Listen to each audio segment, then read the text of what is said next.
From the Library of Congress in Washington, D.C.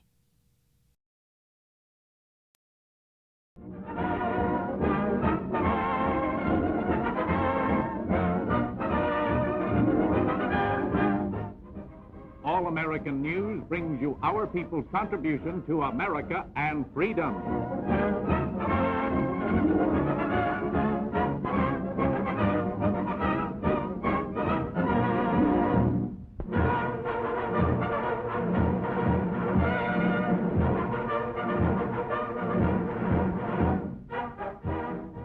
The 35th Division Spearhead Tank Battalion pauses at Seville in Germany, bound for the Rhine. As United States Signal Corps cameramen catch the scene, supplies are being loaded. This crack battalion is made up of Negro enlisted men. Machine gun bullets are handy for use on Nazis. Instructions are received by radio, each tank having full wireless equipment. These tankers were out in front 4 days on the 9th United States Army's push to the Rhine.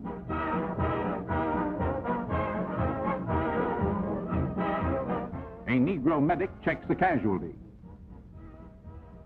With rations and ammunition loaded, the tanks are ready to move onward to Horsken, Germany.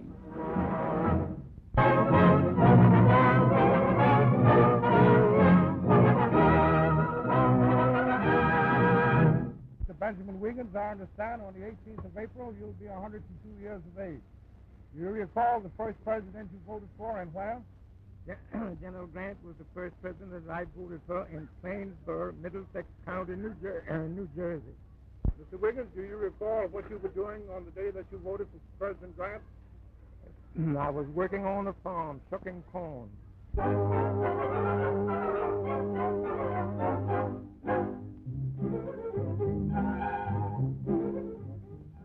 This is the most vital home front group of workers in America, O.P.A. volunteers fighting inflation. At this regional meeting in Chicago, they will carry the messages heard to their own districts.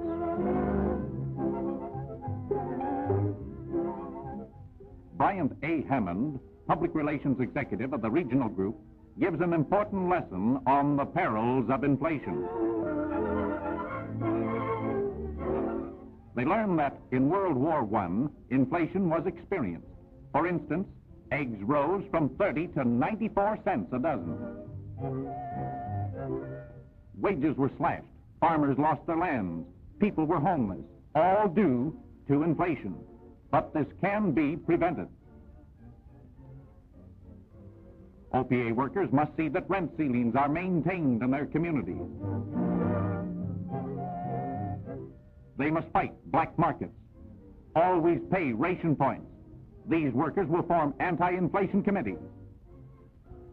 This will avert a national panic.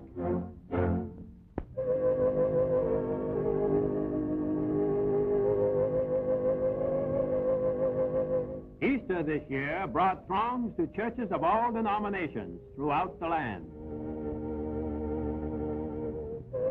This scene in the Pilgrim Baptist Church, Chicago, is typical. The choir sings joyously of the resurrection of Christ.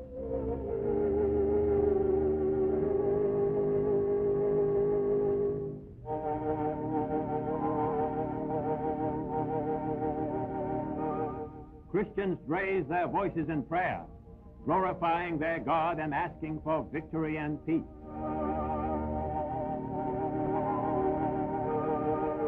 Ministers called upon divine providence to lead the world from the paths of bloodshed into the light of goodwill, and congregations devotedly listened and prayed. Not all the money churchgoers had went into Easter finery. They gave their tithes. Clear skies and bright sunshine, even though the wind was a bit high, gave Chicago's Easter crowds a chance to parade their new togs. Even little tots were in the finery for this spiritual event.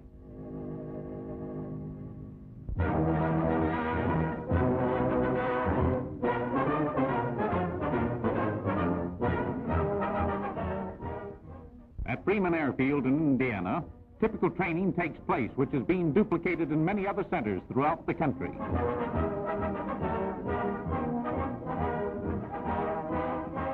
These boys will fly bombers, the B-25 type. Briefing is important. It pays to know what it's all about before hitting the sky trails with those dynamite eggs.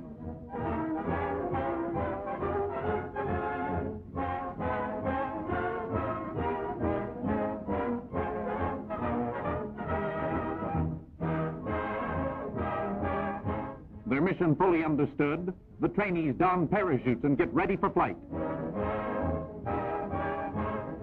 Now they're going to have the chance of putting their classroom studies into practical use, for this is just what they'll have to do when overseas.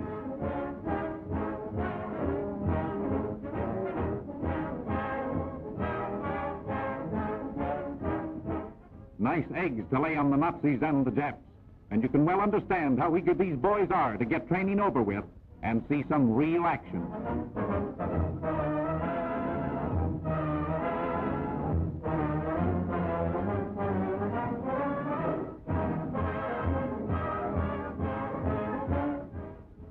They're off. The bombs will be dropped on prepared targets. Very soon they'll be doing this over enemy strongholds.